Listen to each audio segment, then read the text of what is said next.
Bonjour, la belle entreprise a le plaisir d'accueillir Sophie Lawson qui est doublement récompensée. Tout d'abord, elle a obtenu le trophée Cartier du concours Créatrice d'avenir et ensuite, elle a également le trophée de l'économie sociale et solidaire de la ville de Paris. Et tout ça, ces deux trophées pour avoir créé Mama Yoka. Sophie, bonjour. Bonjour. Quelle est l'activité de Mama Yoka ? Alors, la raison d'être de Mama Yoka était de recruter des personnes, des femmes notamment, éloignées, voire très éloignées de l'emploi, et de leur proposer donc un contrat pérenne dans la cuisine. Donc ce sont des femmes qui sont des bonnes cuisinières.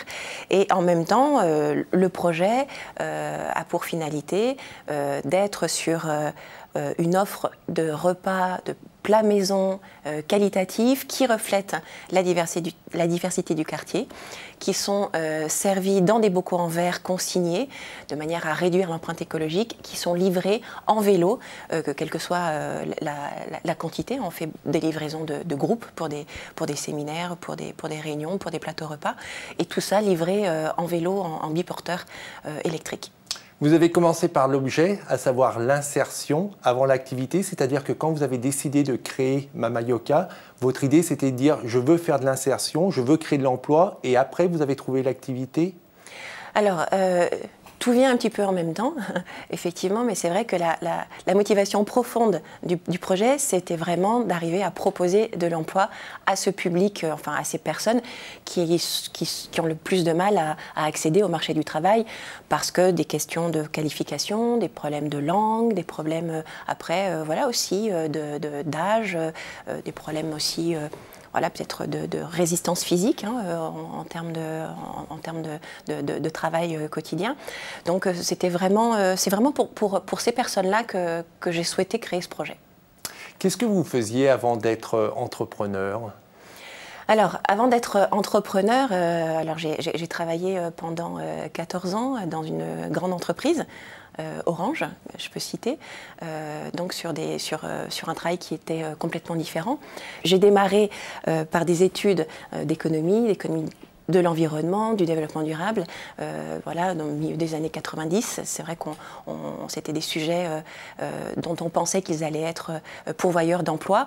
Bon, et puis finalement, après des petites expériences professionnelles, notamment à l'étranger sur ce domaine-là, j'ai fini par entrer chez Orange sur tout à fait autre chose, sur du traitement de données, sur du reporting, du système d'information, du process, enfin, voilà, des projets plutôt transverses.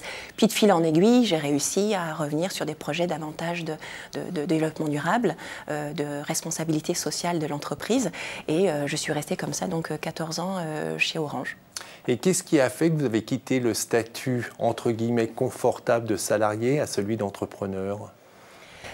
Écoutez, on le dit, 1% des personnes dans le monde détiennent 50% des richesses. En France, c'est 1% des personnes, enfin, 25% des richesses sont dans les mains de 1% de la population. On l'accepte ? Ou pas. Ou pas. Et il y a un moment donné, on se dit, on pourrait peut-être agir. Voilà, je viens moi-même d'une famille plutôt modeste. J'ai pu faire des études grâce aux bourses, à des jobs étudiants, puis grâce aussi à la combativité que m'avait transmis aussi ma famille, ma mère notamment. Et il y a un moment donné, on se dit, qu'est-ce qu'on peut faire si on n'accepte pas la réalité, si on a envie de faire quelque chose pour que les choses dans le monde, pour que les réalités changent, faisons vraiment quelque chose. Dans le cadre d'une grande entreprise, il y a une inertie, on se sent vite quand même dans un espace étriqué, même si on a la possibilité d'apprendre beaucoup, d'être au contact de personnes aussi qui sont très performantes. Et même si je sens aujourd'hui dans la création d'entreprise que tout ce que j'ai appris pendant ces 14 années me sert beaucoup, voilà, on se sent à un moment donné frustré. Et voilà, moi j'ai fait ma crise de la quarantaine. La quarantaine, c'est... qui a bien tourné. La crise de la quarantaine pour créer une entreprise d'insertion, c'est plutôt un beau virage. Voilà, et je pense que je ne suis pas la seule, je pense que je ne suis pas un exemple isolé, j'ai eu l'occasion de rencontrer d'autres personnes comme ça.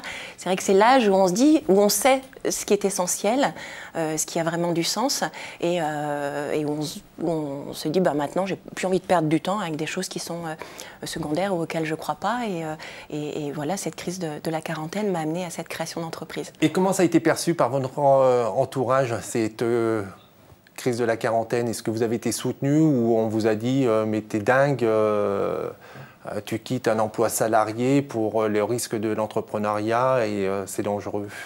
Non, mais ça a été très bien perçu. Enfin, alors après, je pense que j'ai aussi un mari très conciliant et voilà, des enfants à qui ça fait vraiment briller les yeux.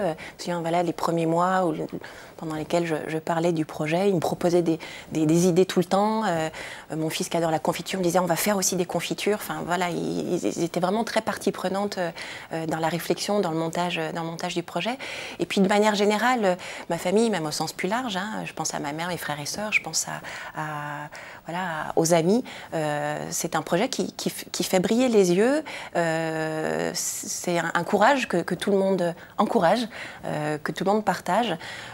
Voilà, il y a de temps en temps là, des personnes un petit peu préoccupées qui me disent quand même, voilà, fais attention à toi, fais attention à ta famille.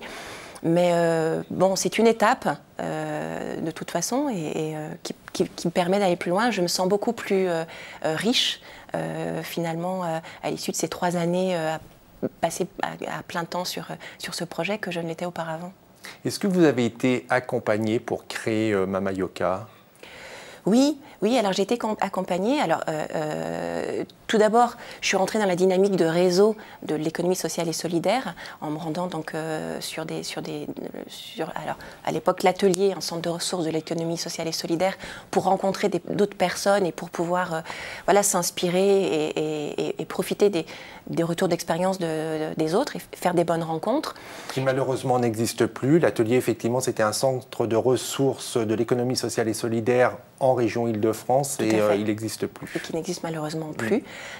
Voilà, alors j'espère qu'il y aura. Mais ce qui est important, oui, il y aura peut-être d'autres acteurs. Voilà, ce qui est important, c'est de se mettre en réseau, de s'informer, de rencontrer d'autres acteurs de l'économie sociale et solidaire. Voilà, à la Maison des Canaux à Paris, peut-être demain, enfin, voilà, qui est en place aujourd'hui. J'ai eu également la chance d'être accompagnée, surtout financièrement, donc par mon employeur, Orange, par une convention SMH, puisque j'ai pu partir avec 14 mois de salaire pour cette création d'entreprise. Et je pense que c'était voilà, plutôt un beau geste. Tous les projets ne sont pas accompagnés, ne sont pas autant accompagnés. Ils croyaient aussi à cette dimension sociale.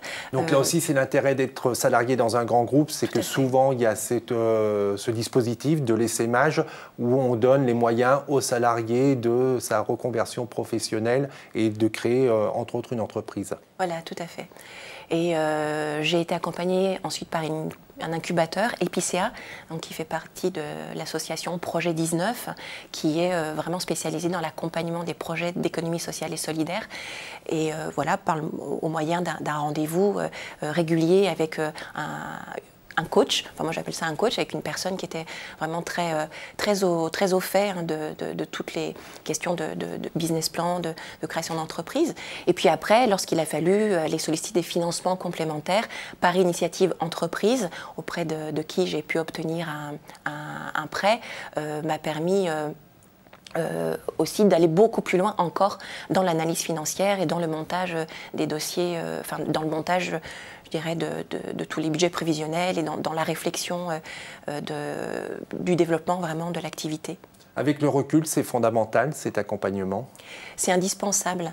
C'est vraiment très très important. Enfin, là aussi, je vais sortir un petit peu des chiffres, mais alors on dit que 75% des entreprises qui sont accompagnées réussissent. Et je crois que le taux est inférieur à 30% pour celles qui n'ont pas été accompagnées. Il faut prendre le temps de cet accompagnement, de cette réflexion. Parce que la difficulté quand on est entrepreneur, c'est qu'il faut être omnipotent, il faut tout savoir, il faut être à la fois sur le métier, mais aussi sur les questions financières, de gestion, de ressources humaines. Il y a quand même une très grande complexité et une très grande intensité aussi au moment du lancement, au moment de la création. Et l'accompagnement est vraiment indispensable. C'est ça les difficultés que vous avez rencontrées, à la fois de se rendre compte qu'entrepreneur, c'est une diversité de métiers, avec, vous l'avez dit, ressources humaines, financement, commercial, et ainsi de suite. Et puis la densité, où en général, il ne faut pas compter ses heures lorsqu'on lance son activité. Oui, c'est vrai que je m'attendais à devoir fournir beaucoup d'efforts et ça a été encore pire que ce que j'imaginais. C'est vraiment, c'est H24. J'ai fait une période de pratiquement un an où je dormais 4 heures et je me réveillais parce que ça tournait tout le temps. Donc c'est vrai qu'il faut, ça nous occupe l'esprit tout le temps. C'est tous les jours. J'ai eu aussi, peut-être encore maintenant, hein, des week-ends, la plupart des week-ends font une demi-journée parce que voilà, il y a toujours des choses à boucler ou alors à anticiper. Donc on est très très sollicité et c'est vrai que tant qu'on n'a pas atteint la taille critique qui permet d'avoir suffisamment de ressources pour avoir suffisamment de personnes qui nous aident à tout gérer, c'est compliqué. Le conseil qu'on donne tout le temps, c'est il faut déléguer, l'air de dire tu sais pas déléguer. Sauf que pour déléguer, il faut les personnes, il faut les moyens, il faut les ressources. Le personnel. Et malgré ces week-ends très très réduits, est-ce que le bilan est positif? Aujourd'hui, donc ça fait 3 ans que Mama Yoka existe. Est-ce que vous êtes satisfaite de ce parcours? Oui, complètement. Complètement. Aujourd'hui, on est quand même 11 salariés. On a réussi à recruter 8 personnes qui étaient vraiment, qui étaient plutôt des personnes éloignées de l'emploi. Je dis 8, oui, voilà, 8. Puis après, sur l'encadrement, donc moi comprise, on est 3, dont une chef cuisine. Donc le bilan est complètement positif. On avait aussi l'ambition d'être une entreprise participative qui valorise les personnes qui viennent, qui ne les pressure pas. On n'est pas comme un restaurant classique. Hein. On a respecté le rythme de travail des personnes qu'on a recrutées. Ce qui suppose que j'aille chercher à côté aussi des subventions pour pouvoir équilibrer les comptes. Mais le bilan est très positif. Les personnes qui sont là sont contentes d'être là, sont satisfaites et ont l'ambition de développer davantage l'activité. Ils viennent avec des propositions tout le temps. Donc non, on est vraiment... je suis très satisfaite et l'équipe aussi. Et quelles sont, pour terminer, les prochaines étapes alors de Mama Yoka? Trouver du monde pour pouvoir déléguer, mais au-delà de ça, non? Quels sont les... continuer, il faut qu'on développe notre chiffre, qu'on développe le business, qu'on trouve davantage de clients pour pouvoir du coup embaucher davantage de personnes. Là, on essaye plutôt de stabiliser la masse salariale et en parvenant à produire davantage, donc à être plus efficace. Mais voilà, je pense que d'ici la fin de l'année, on sera en mesure de recruter 1 ou 2 personnes supplémentaires. J'aimerais beaucoup.